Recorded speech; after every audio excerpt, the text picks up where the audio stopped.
Mientras él les decía estas cosas, vino un hombre principal y se postró ante él diciendo: mi hija acaba de morir, mas ved y pon tu mano sobre ella y vivirá. Y se levantó Jesús y le siguió con sus discípulos. Y he aquí una mujer enferma de flujo de sangre desde hacía 12 años, se le acercó por detrás y tocó el borde de su manto.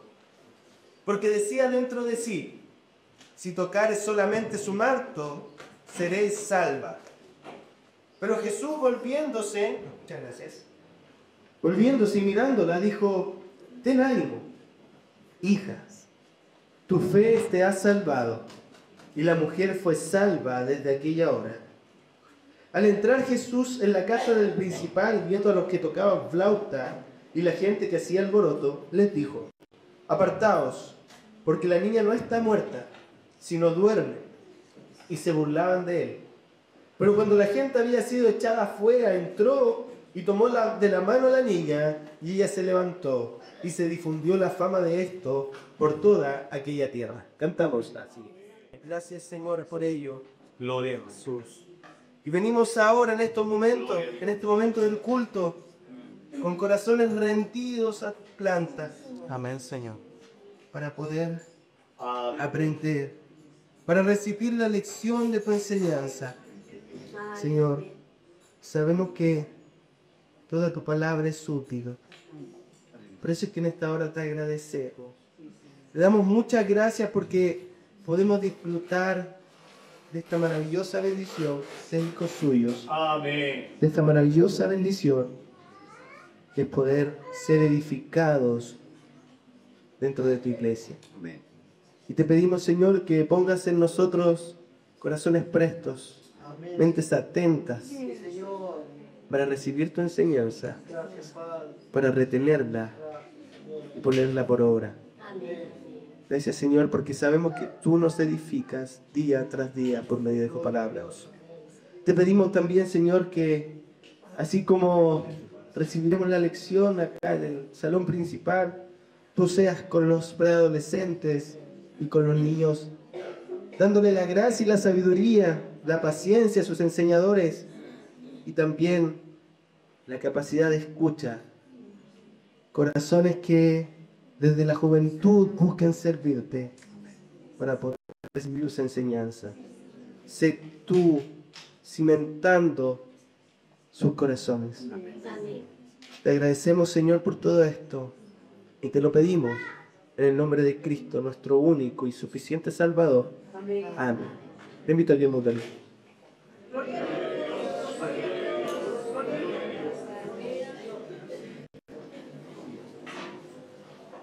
Los preadolescentes o adolescentes y los niños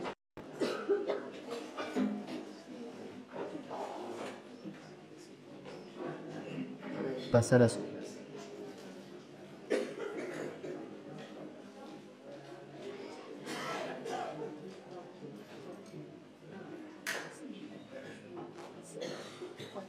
Bien, hoy, una vez más,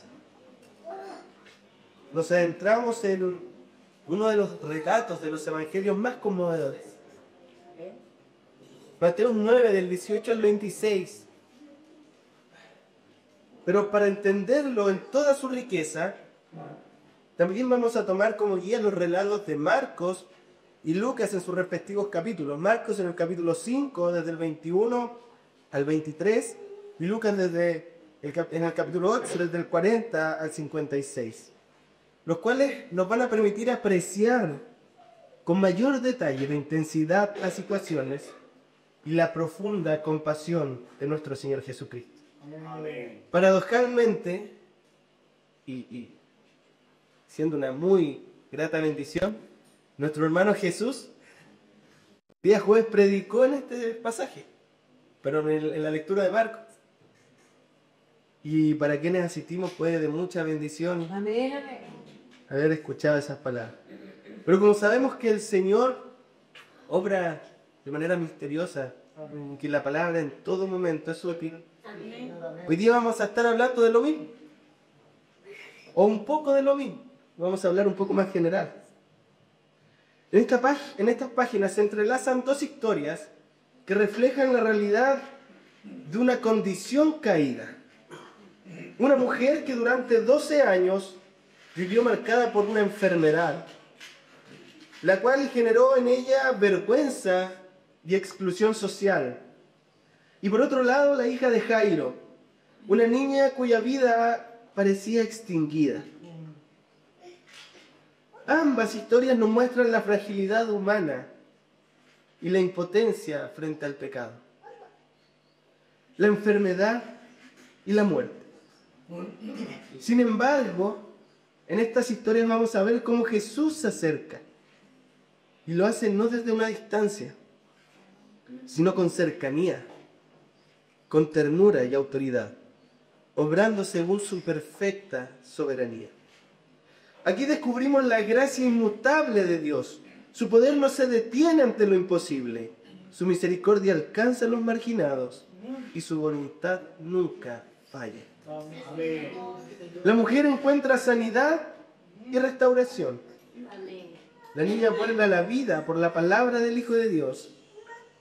Nada dentro de esta historia sucede fuera del control de Dios. Todo ocurre en su propósito glorioso. De alguna forma, este relato nos invita a mirar a Jesús con ojos de fe. Nos recuerda que aunque la vida nos confronte con enfermedad, con dolor, marginación o incluso la muerte misma, Él es soberano y suficiente. Amén.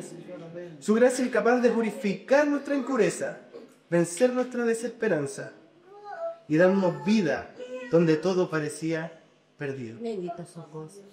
Entonces, nos encontramos en este pasaje y nos dice que mientras Jesús hablaba con los discípulos de Juan el Bautista, recuerde la enseñanza del domingo pasado, estaban hablando sobre el ayuno, por qué sus discípulos no ayunaban y ellos tenían que ayunar. Se encontraba en esa conversación dentro de la casa de Mateo. Sin embargo, llega y se acerca un hombre principal, nos dice el texto que acabamos de leer. En cambio, los libros de Marcos y Lucas nos proporciona un poquito más de detalle. No solo nos dice que es un hombre principal, sino que nos dice que es el principal de la sinagoga. ¿Qué significa esto? En aquella época las sinagogas eran centros de adoración locales, en los cuales se desarrollaba la lectura de las escrituras, se ejercía la vida comunitaria. Y estas sinagogas, similares a una iglesia local, estaban gobernadas por una junta de ancianos, los cuales eran responsables del orden y la administración. Eran distintos de los maestros, de los enseñadores de las escrituras. Ellos tenían encargado solo la administración de la sinagoga. Sin embargo, para formar parte de esta junta o de este grupo selecto de hombres, se debían cumplir una serie de requisitos religiosos y sociales. ¿Sí? Entonces, de alguna manera, ¿por qué digo esto? Porque el hombre que se acerca a Jesús no es cualquier persona. Amén. Dentro de la sociedad judía de la época. Amén. Es un líder respetado y comprometido con la comunidad. Entendiendo esta condición de este hombre, él podría haberse preocupado de las repercusiones de asistir o acercarse a Jesús, o lo que podría generar con su solicitud. En primer lugar, cuando vemos los textos de Marco y Lucas, nos señalan que se humilla públicamente a los pies del maestro. Amén. Un maestro que era cuestionado por la iglesia de la época y que además sería perseguido por los líderes religiosos de esa época. De manera tal que incluso podríamos decir que ponía en riesgo su pega o su posición principal dentro de la sinagoga. Y en segundo lugar, reconocía el poder de Jesús, lo que ocasionaba que inmediatamente reconociera la identidad de Jesús como aquel Mesías prometido. Así es. Como el Hijo de Dios. Unido a esto, Jairo muestra su fe.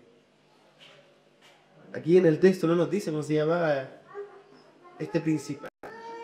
Lo encontramos en los otros evangelios, que su nombre es Jairo. Entonces, Jairo muestra su fe en Jesús. Al punto de que, según nuestra lectura, no solo confiaba en que sanaría a su hija, como lo muestra Marco y Lucas en sus relatos, sino que aún cuando hasta el momento en que se desarrollaba esta historia no se había producido ningún milagro de resurrección por parte de Jesús, Jairo sabía que él podía devolver la vida al señalar: pon tu mano sobre ella y vivirá. Gloria a Dios. De esta manera, cuando Jairo le señala o realiza esta petición, Jesús de inmediatamente se pone en pie y lo sigue. Imagínense ustedes la angustia de Jairo en ese momento. Lucas nos muestra que esta niña era su hija única. Amén. Gloria a Dios. La única hija de Jairo agonizaba.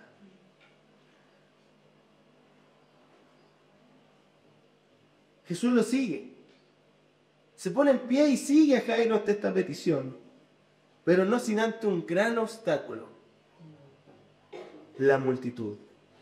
Mateo no nos señala esto explícitamente, pero cuando vemos los otros evangelios nos encontramos con que había una multitud que oprimía al maestro, que se aglutinaba, se acumulaba y presionaba al maestro de un lado a otro, de manera tal que se agolpaban alrededor de Jesús. Imaginemos eso y pongámonos en el lugar de Jairo, una hija que agoniza y una multitud que impide el paso libremente. Jesús apenas podía avanzar. De seguro su desesperación aumentaba al notar que no se podía avanzar con fluidez. En esa época no existían los números de emergencia. No, llamemos al 133, los bomberos, no sé, los carabineros, alguien que nos ayude, por favor. No. No existían las ambulancias. No había sirenas. Jesús podría ir con una sirena: voy apurado, permiso, permiso. No. No había ni una forma de poder avanzar más rápido. Era de alguna forma, en lo posible, lograr avanzar lo más veloz que la multitud lo permitiera. ¿Logramos imaginarnos esta situación? La aflicción que tuvo que haber vivido Jairo en ese momento. Amén.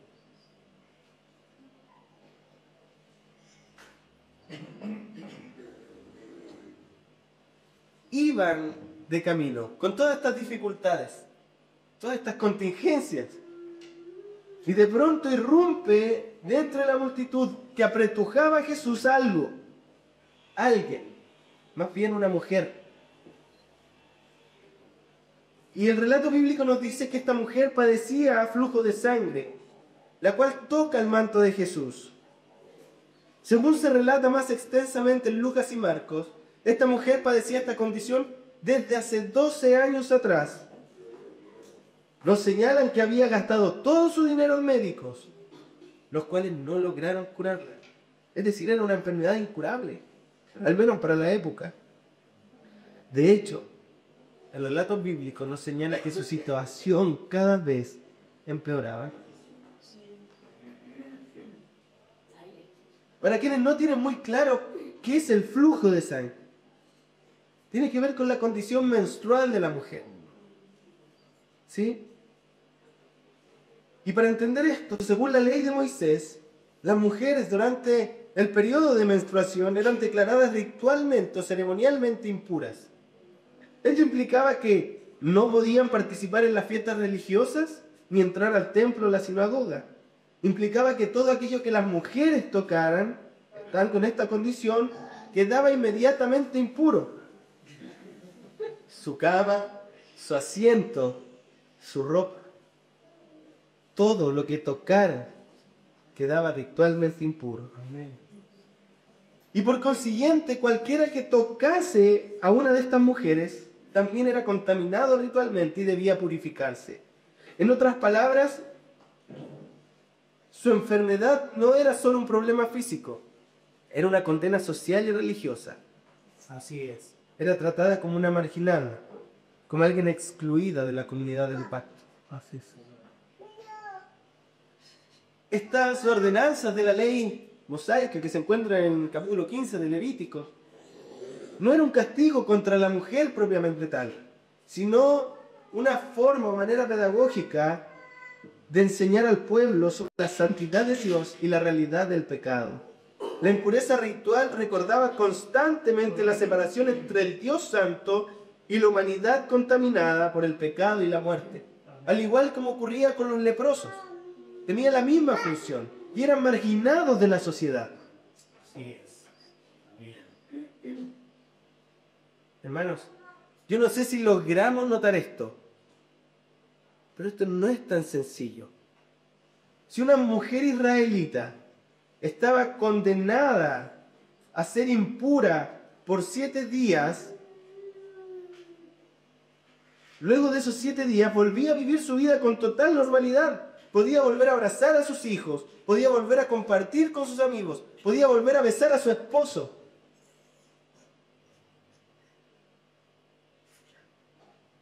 Ahora, esta situación de impureza no es lo único que genera dificultades. Las mujeres no podrán avalar esto.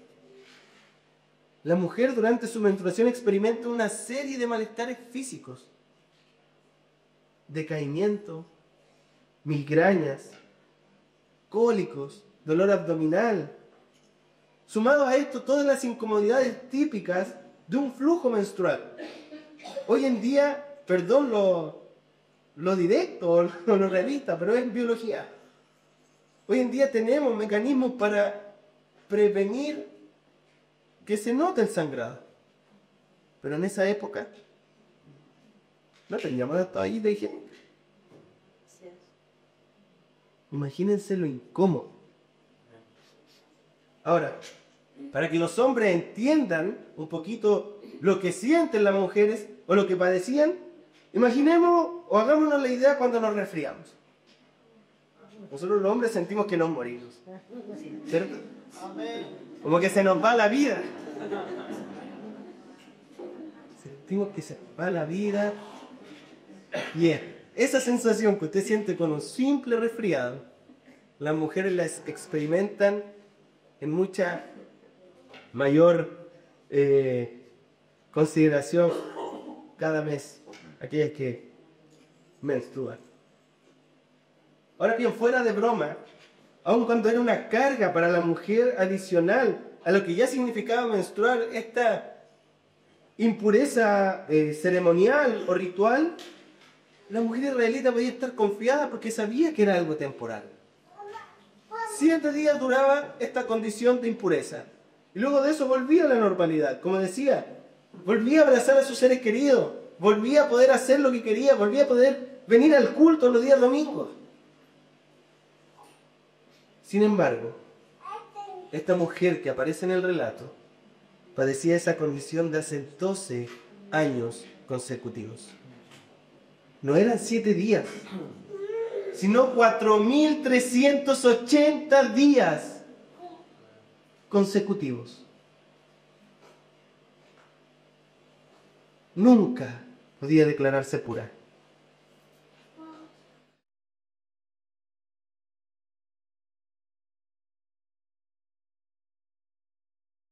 Podía ser tocada sin que otro quedara contaminado. Si tenía hijos, no los podía abrazar.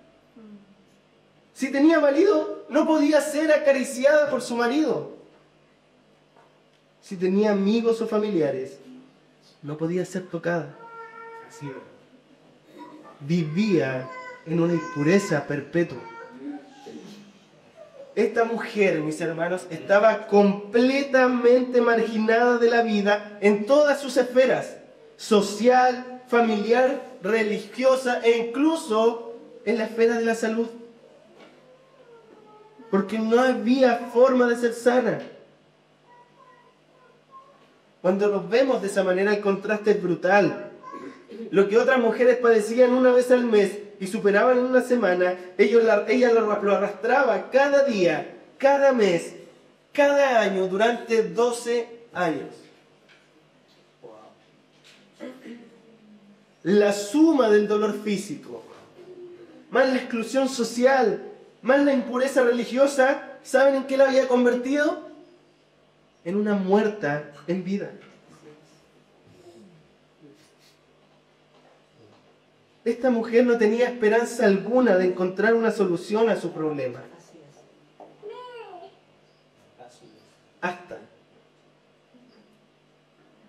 ¿Hasta qué? Hasta que se entera que Jesús había vuelto a Capernaum. Y al igual que Jairo, decide ir contra cualquier paradigma religioso y social e introducirse en esta multitud hasta llegar a él, porque pensaba y tenía la convicción de que si tan solo tocaba el manto del Maestro, ella sería sana. Así es, amén. El texto de Mateo es muy conciso en este apartado, pero los otros evangelios nos muestran de alguna forma un mayor desarrollo en esta parte, en la que Jesús se vuelve y pregunta: ¿quién me ha tocado? Y claro, los discípulos, entre el apuro, imagínense Jairo, mi hija va a morir. Los discípulos, cuidado, dejen al maestro avanzar. No sé si alguien ha visto The Chosen, aquí, que es una serie que relata de alguna forma la vida de Cristo y sus apóstoles.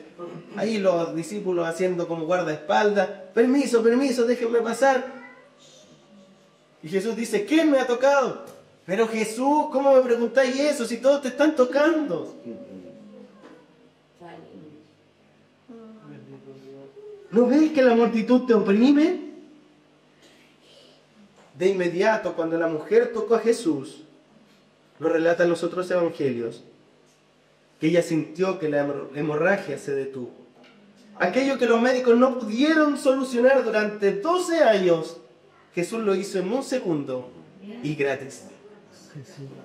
Aleluya. Gloria a Dios. Gloria al Señor. Amén. Pero hay un problema. Esta mujer tenía clarísimo que lo que ella había hecho no estaba bien. Ella era ceremonialmente impura, no podía tocar a las personas, menos a un rabí, y menos en público. Probablemente ella quería pasar inadvertida, pasar lo más piola posible. Probablemente ella dijo: toco el manto, me sano y salgo corriendo. No sé, me lo imagino yo.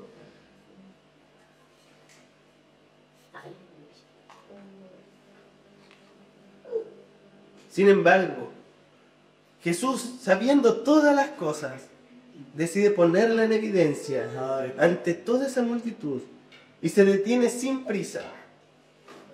¿Qué sentido tenía por parte de Jesús preguntar quién lo había tocado en esa situación? ¿Ustedes creen que Jesús no sabía quién lo había tocado? Yo estoy seguro de que lo sabía. Pero había una razón por la que debía preguntarlo al público.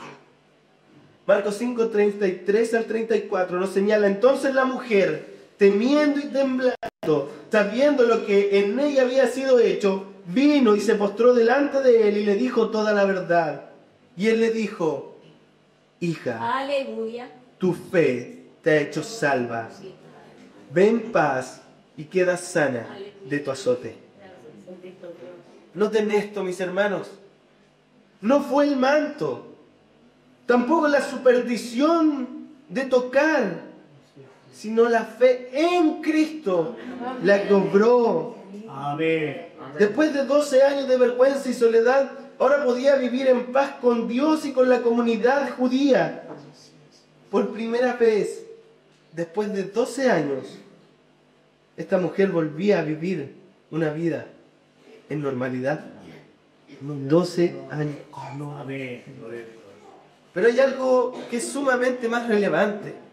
Cuando analizamos la palabra griega que se utiliza para sanar, tiene dos acepciones que se utilizan indistintamente: sanar y salvar. Y es por eso que en las traducciones en algunos evangelios vamos a encontrar que se habla de que queda salva y en otra que queda sana. Amén. Sin embargo, podemos ver que esta mujer, buscando la sanidad de su cuerpo, al acercarse a Jesús, encontró sanidad, pero también encontró salvación. No solo fue sanidad física, Jesús la llamó hija. Fue adoptada, restauró su dignidad y le dio salvación eterna.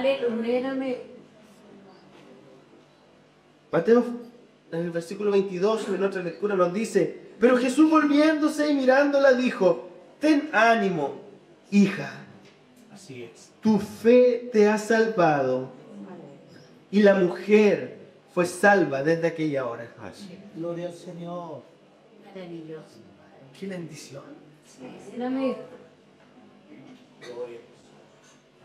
Hermosa esta historia, ¿cierto? Así es. Pero como que cuando vemos esta historia y vemos la condición, se nos olvida algo. Jairo está al lado esperando. Mi hija muere. Así es. Piensen en la angustia de Jairo, porque cada segundo cuenta. Según Marcos y Lucas, una niña de 12 años agonizaba. La multitud era un problema para llegar donde la niña, y ahora a Jesús se le ocurre ponerse a hablar con esta mujer. Y no solo parece extraño, considerando la otra situación, sino incluso hasta un poco irresponsable. Imaginémonos que llega a la urgencia del hospital, cualquiera, o ya, si ustedes son más pudientes, clínica. Llega a la urgencia una mujer que padece una enfermedad crónica por años, y a la vez una niña que se está debatiendo entre la vida y la muerte. ¿A quién creen ustedes que atienden primero? ¿Cómo a ninguno? No me pueden decir eso. Bueno, en el hospital a ninguno. En la clínica, ya, en la clínica. ¿A quién atienden primero? A la niña. Qué bueno. Ahora, incluso si el médico no decidiera atender a la niña primero y decide atender a la mujer antes que la niña, ese médico, en el eventual caso que la niña muera, podría ser denunciado o acusado por negligencia. Sin embargo, justamente hizo eso Jesús. Como dice Timothy Keller, Jesús aquí actuó como ese médico imprudente. Bueno, precisamente en ese intertanto, Marco y Lucas nos cuentan que la niña muere. Y llegan unos a avisarle al principal: ¡hey! Ya deja de molestar al maestro. Ya murió. Aleluya. Si Jairo se encontraba angustiado delante cuando su hija agonizaba, esta noticia tuvo que ser un balde de agua fría. Así es. Si antes había algo de esperanza, ahora esa esperanza se estaba esfumando. Todo estaba perdido. ¿Por qué tuvo que detenerse Jesús? ¿Por qué esa mujer se tenía que interponer si ya llevaba 12 años enferma y no se iba a morir de inmediato? ¿Acaso no podía esperar un poco y darle esa oportunidad a esta niña que tenía toda la vida por delante? Aleluya. Pero entonces Jesús, nuevamente, que todo lo sabe, conociendo lo que Jairo estaba sintiendo, le dice a este principal de la sinagoga: no temas, cree solamente. No está en nuestro texto, lo sé, pero está en Marcos y Lucas. Mis hermanos, aún en la situación más compleja y terrible, nuestro Dios sigue en control. Es probable que Jairo haya pensado: si Jesús tan solo se hubiese apresurado, mi hija estaría viva. Pero el Señor Jesucristo sabía que no había ni una razón para apurar el paso. Así es. Las cosas tenían que suceder en el momento preciso. Amén. Y al final sería notorio que nuestra noción del tiempo es completamente inadecuada para juzgar la noción del tiempo de Dios. Timothy Keller al respecto también dijo, la gracia de Dios nunca actúa según nuestro horario. Para Jairo ya era demasiado tarde. Para Jesús iba tal cual estaba planeado. Así es. Santo es su nombre. Jairo, angustiado, desesperado, llega Jesús y le presenta otra alternativa. No temas, cree solamente. Déjame hacer las cosas a mi tiempo y verás que las cosas serán infinitamente mejor. Amén. Y el versículo 23 nos dice, al entrar Jesús en la casa del principal, viendo a los que tocaban flauta y la gente que hacía alboroto, les dijo, apartaos, porque la niña no está muerta, sino duerme. Nos señala el texto que se burlaban de él. Al igual que acá, antiguamente, no sé si tan antiguo, se contrataban con llorones. ¿Han escuchado de los llorones? Sí. Bien, aquí también. Y se contrataban llorones y entre más dineros, más llorones se pagaban ante la muerte de una persona. Además iba música y se generaba todo un tema en el cual se sufría la muerte de alguien. Esto nos muestra y evidencia que la niña efectivamente estaba muerta. A los ojos de los hombres. Así es. Mateo, en la traducción de la Nueva Biblia de las Américas, nos dice que era un gentío el que estaba llorando. No eran dos llorones. Era un gentío. O sea, Jairo tenía para bajar llorones. ¿Por qué digo esto? Para que notemos la posición de Jairo y lo contrastemos en cómo se humilla delante de Dios. No es circunstancial.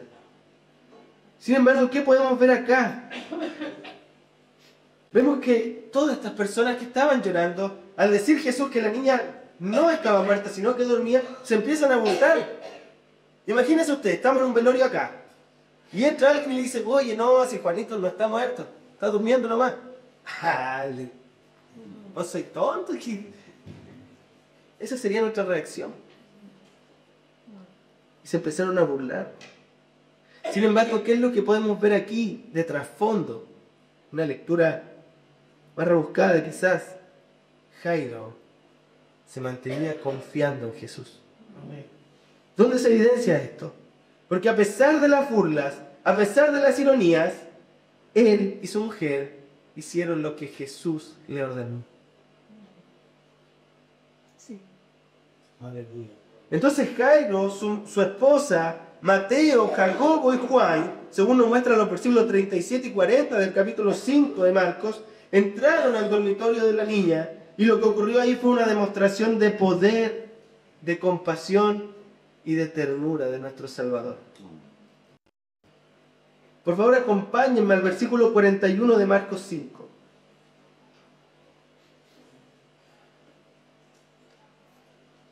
Tomando a la niña por la mano, le dijo, Talita, cum.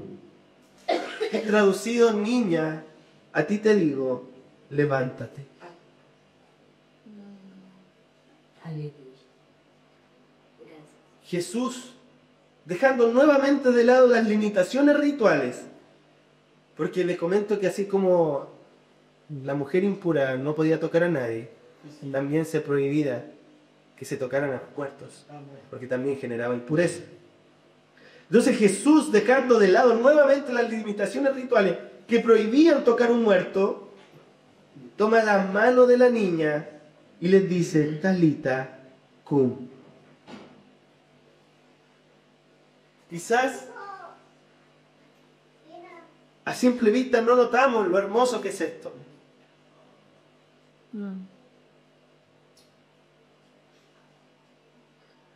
Nuestras traducciones le atribuyen el significado de Talita a niña y cum, levántate. Pero cuando ahondamos en la traducción de estas palabras que son arameas, encontramos que Talita es un diminutivo utilizado para decir mi amor, cariño, mi tesoro.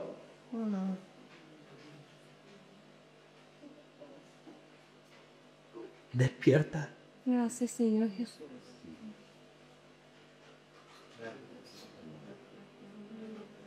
Amén.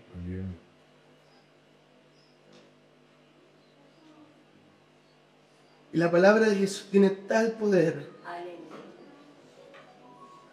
que cuando le habla a los muertos le oyen. Amén. Y no solo le oyen, sino que le obedecen. Así es.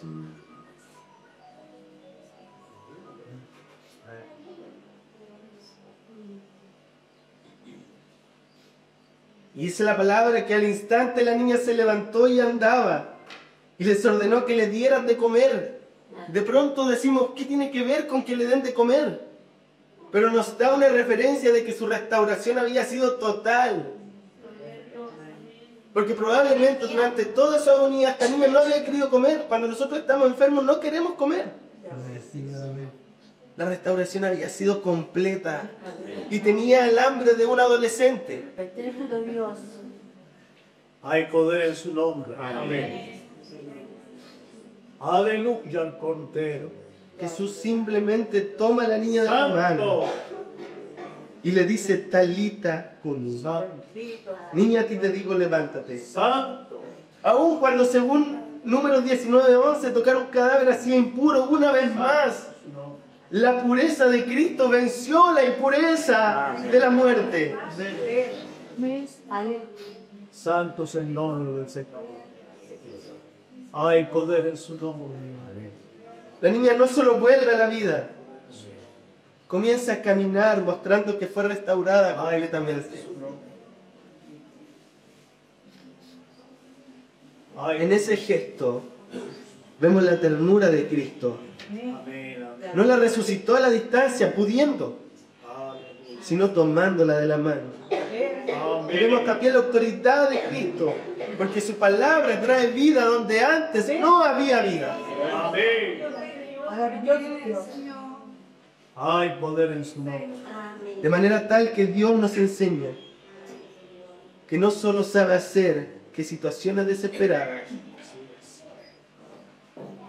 nos enseña que no solo sabe qué hacer en situaciones desesperadas, Amén. sino también cuándo y cómo hacerlo. Aleluya. Para Él no hay causas perdidas. Él es el salvador de las causas imposibles. Señor, amén. Tanto Jairo como los discípulos podrían haber pensado que Jesús era negligente, pero su aparente tardanza formaba parte de su amor. Jesús actúa en su tiempo, no en el nuestro, y siempre para nuestro bien. Gloria a Dios. Las circunstancias nos abaten, pero no son ellas las que nos abaten, sino que muestran nuestra falta de fe. Sí. Cuando no conectamos lo que sabemos de Dios con lo que vivimos. Lo que a veces llamamos retraso es en realidad la paciencia amorosa de Dios que nos enseña a ver la realidad desde su perspectiva. Si la mujer con flujo de sangre hubiera conseguido su sanidad sin que Jesús lo notara, habría perdido algo mejor: la manifestación pública de su gracia. Confiar en Dios es aceptar que su manera de actuar es siempre superior a la nuestra, aun cuando las cosas no salgan como nosotros esperamos. Así es. Él siempre obra para su gloria y para nuestro bien. Recordemos a Pablo, pedía que le quitaran su aguijón, pero Dios le mostró que su poder se perfecciona aún en la debilidad. Amén, así es. Amén, Señor. Pablo aprendió a gloriarse en sus limitaciones, permitiendo que el poder de Cristo reposara sobre él. También aprendemos que Jesús entra en contacto con nuestras impurezas para purificarnos. La mujer y la niña representan impurezas ceremoniales, pero al tocar a Jesús ellas fueron sanadas y Él no se contaminó.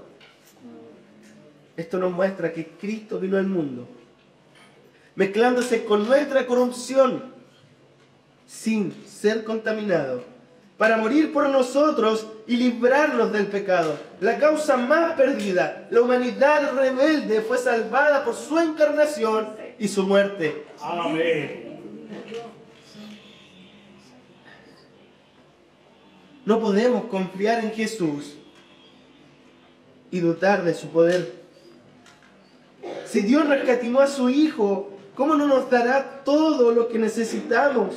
Amén. Puede que no recibamos lo que queremos, ni cuándo ni cómo queremos, pero siempre recibiremos lo mejor de parte de nuestro Dios.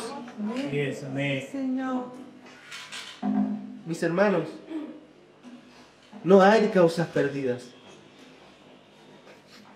Jesús está en control. Nos ama con fidelidad y es un Salvador todopoderoso, Amén. compasivo y tierno.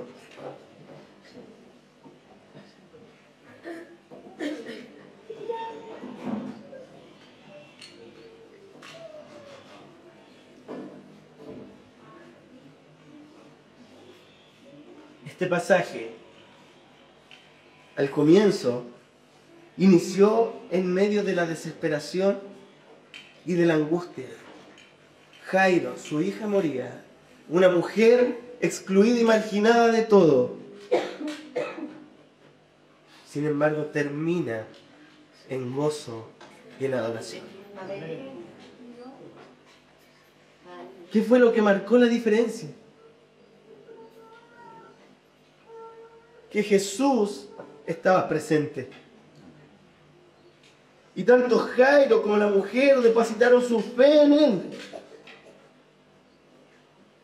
Hoy les pregunto, ¿cómo responderías tú? ¿O cómo responderás de aquí en adelante? En medio de tus pruebas y dificultades. Tal vez te sientas como una causa perdida por tus pecados o problemas.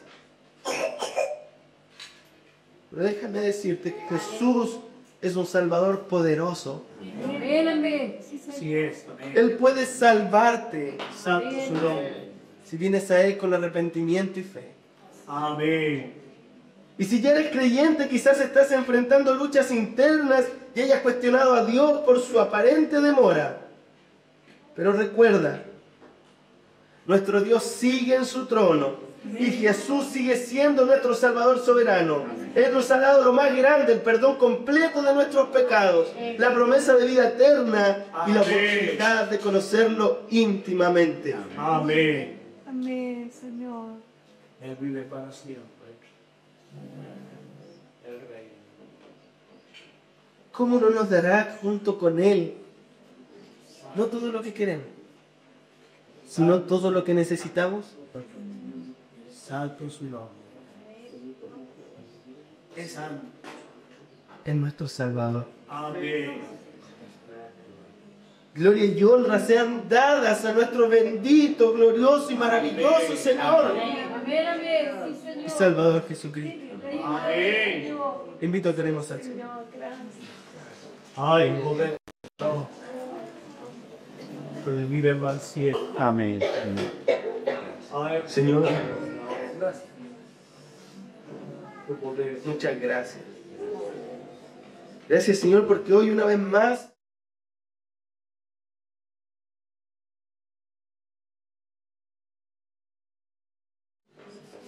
tu misericordia, nos muestras tu soberanía, Amén.